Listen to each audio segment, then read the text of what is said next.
Moving when you don't live in the area is hard and intimidating. How do you make an educated choice for your future home when it seems a bit like you're blindfolded and flailing around? Moving is an intensely emotional experience, fraught with symbolism, hope, disappointment, loss, anxiety, stress, and fear. To put it simply, it's a lot. In fact, moving is listed in the top 5 most stressful life events, along with the likes of death of a loved one, divorce or separation, long-term illness, and job loss. These are my top 7 tips for advising buyer clients when they are coming from out of town, out of state, and out of country for making a smart move into their new hometown. If at all possible, plan a trip to the area you're moving to so that you can get a feel for the neighborhoods and surrounding suburbs and any nearby small towns. Meet your real estate agent at this time and look at some homes together so he or she can get a handle on what you're hoping for in a home beyond just bedroom and bathroom count. You may not find your ideal home during this trip, and that's okay. It's really more of a fact-finding mission, so you can zero in on what areas will be your focus for your home search, and for you to get a feel for what your budget will realistically buy in your new area. If you're moving with children or plan to have children anytime soon, school district is likely going to play a large factor in your decision making. Which schools do you want?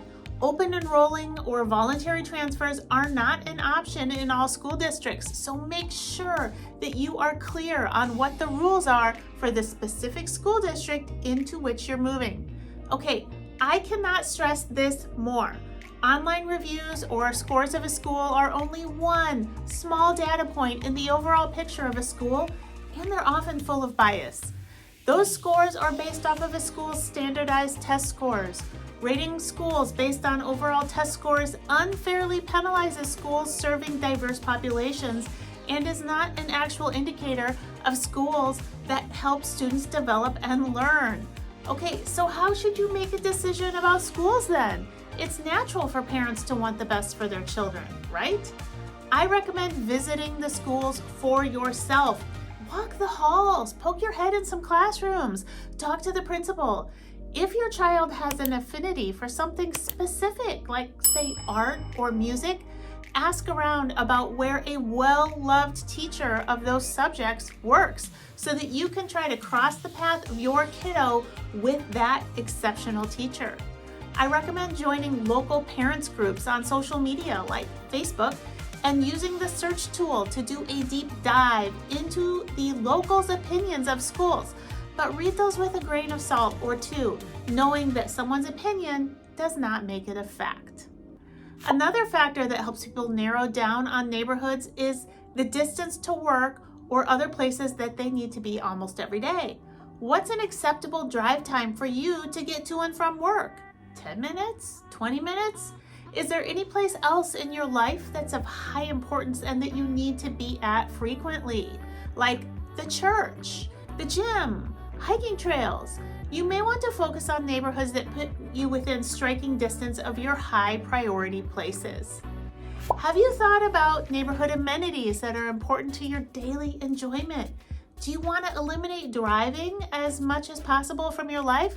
Well, then you need to look for homes on a bus line. Do you want to be able to take a stroll down a tree-lined street with your dog in the evening? Well, then you're going to be focusing on established neighborhoods and you'll be able to just remove new construction from your home search. Is being able to walk downtown or to a coffee shop important to you? These are specifics that can be met by only living in specific neighborhoods. Okay, let's talk about where the rubber hits the road. Price. How much you can afford is always going to be a limiting factor into which neighborhood you can buy yourself into. If you are totally in love with a few specific neighborhoods, it's important for you to have your agent give a clear picture as to how many homes have sold in the neighborhood in the past year and what the prices of those homes were so that you can see if your dream is in the realm of reality and how long you're probably going to have to wait to get a shot at it. I have a rule of thumb that I use to help buyer clients determine if a property is a good fit. I call it my 80% rule.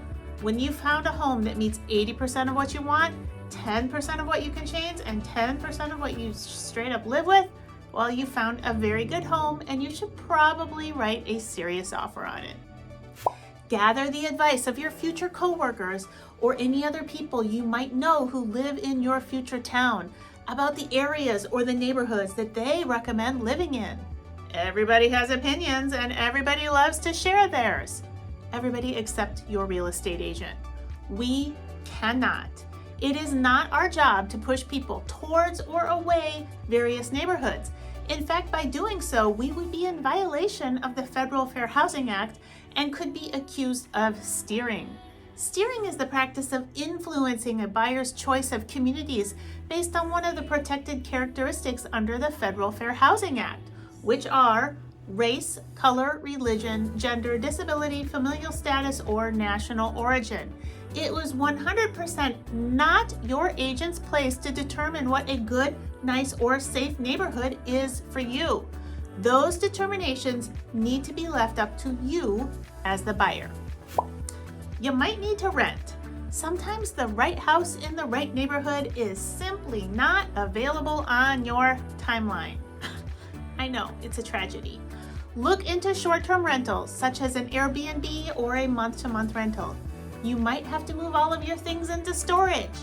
I know, it's a pain and it's not ideal, but doing so will help you get your boots on the ground and you'll be able to just chill out while waiting for the right home to hit the market.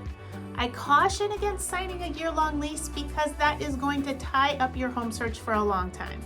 Definitely aim for rentals that offer you a lease period of 3 months or less. These can be a little hard to find and you probably will pay a premium for it, but they give you so much more flexibility.